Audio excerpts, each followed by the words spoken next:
the mother of his daughter shot herself. He grabbed his mother, put a knife to her neck. So you're saying you were just intending to hug your mom with a knife at her throat? Welcome to Bench Report Court Cam.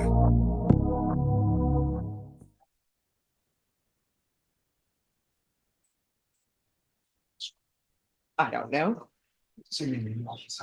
All right, what is happening with this case? Sentencing straight, Your Honor? Sentencing? Yes, sure.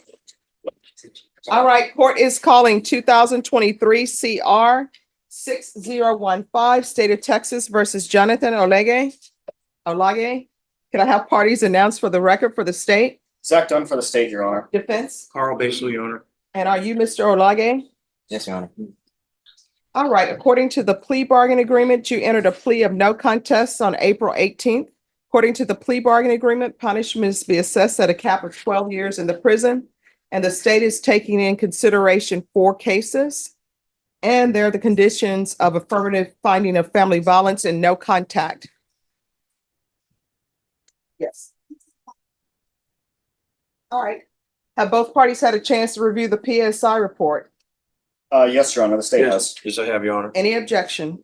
No objection from the state, Your Honor. Any witnesses? No objection, Your Honor. No, Your Honor. The only thing I have in addition to the PSI, Your Honor, is a letter that was submitted by one of the family members that they tried to interview. They weren't able to interview. It's an email, actually. I've Any provided objections to the court reviewing the letter? a copy to the state already.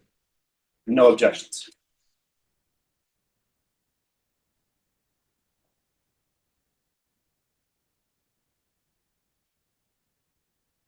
All right, the court has reviewed the letter from Valerie Medina. All right, I'll hear argument Yes, Your Honor. unless there's any witnesses. No, there's All no right. witness other than, I think the PSI, Your Honor, is very detailed. Mhm. They interviewed all the family members that I know of, except for Ms. Medina, which provided that. They're all in favor of Jonathan having community supervision. As the court can see, it's a very lengthy PSI. He had a very traumatic thing that happened to him a few years ago, where the mother of his children went into the kitchen in the house and shot and killed herself. After that, it's been a downhill spiral for him. He's been into drugs. He's been doing meth and drinking, and it's been downhill that led up to this. Before that, he actively was employed. He worked at UPS for many years, was active in working and taking care of everything, raising the family. After that, as the court could see, it's the drugs took over, and mental health issues also that he had in addition occurred and led up to the incident here, where there was clearly a wrong incident where there was a knife involved and police were shown. He was actually shot, Your Honor, by the police during this confrontation. He's understands that what he did is wrong, and he's asking the court for help, and he needs help. He understands. If you look at that, he was very honest with them, telling how much meth he had been smoking and drinking that day.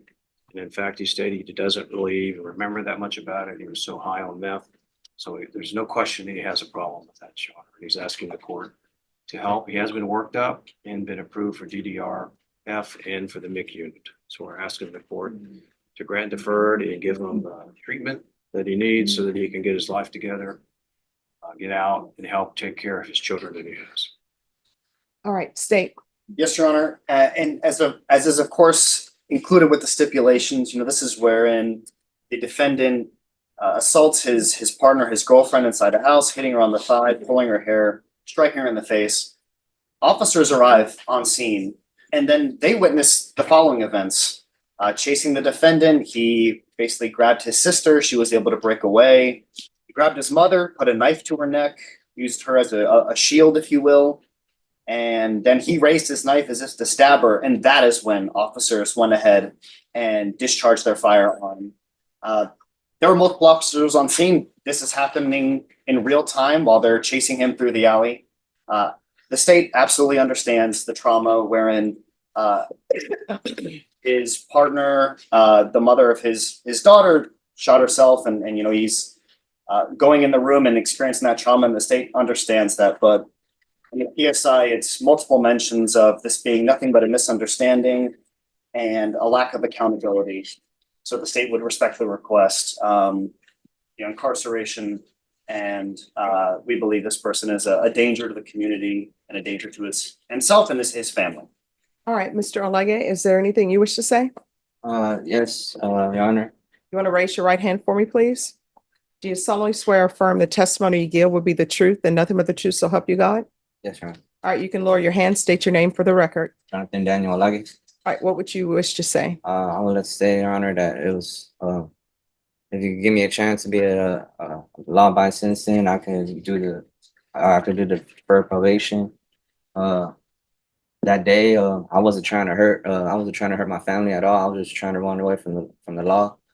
The knife wasn't no open blade. No one got cut. No one got stabbed. No one got hurt. No one got anything at all with the knife. I had to protect the sheet over the knife, and I had no intentions of hurting my loved ones. So why did you put a knife to their throats? I didn't mean to. Like, my mom's short. I hugged my mom. I hugged my mom and looked down. I didn't really try to hurt her at all. Okay. And I had to protect the sheet on the knife, so there was no way she was gonna get cut at all. And then I just hugged my mom, looked down, and then I got shot. And that was the end of it. But I wasn't. So you're saying you were just intending to hug your mom with a Yeah, knife at her throat? Wow. She was short. I didn't mean to put the knife in her throat at all. Okay. Why were you hugging her with a knife in your hand? Because it was just, it was like a little boy crying to his mom, like, like, help, help. Really, because I was scared because I had a gun pointing at me the whole time. But why were the police there in the first place? Because me and my ex-girlfriend got in a fight, and I left the scene.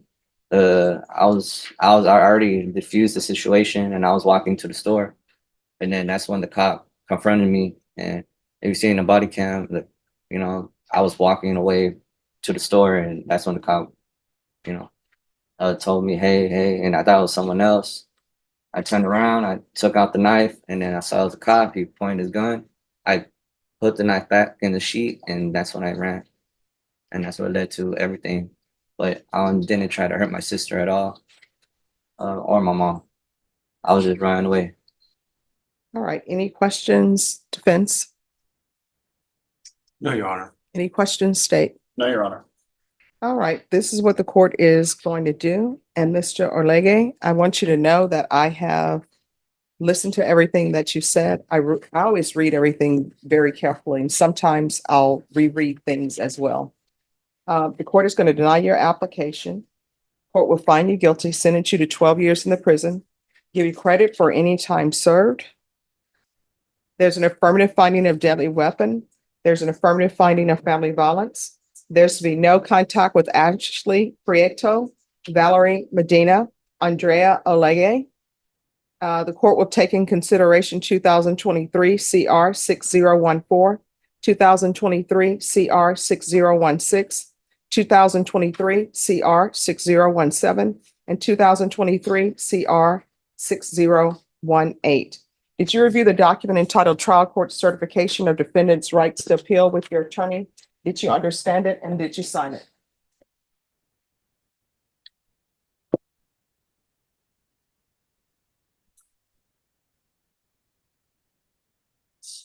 All right, because this is a plea bargain agreement, because I followed your plea bargain agreement, and because you waived your right to appeal, you do not have the court's permission to appeal. Because this is an affirmative finding of an affirmative finding of family violence. And also because this is a felony conviction, you're not allowed to own or possess any weapons or ammunition. If you have a question over what a weapon or ammunition is, you'll need to speak to an attorney. Do you understand? Yes, ma'am. All right, and I'm requesting the mental health unit for you. I cannot force them to place you in that unit because I don't have jurisdiction to force them to do that.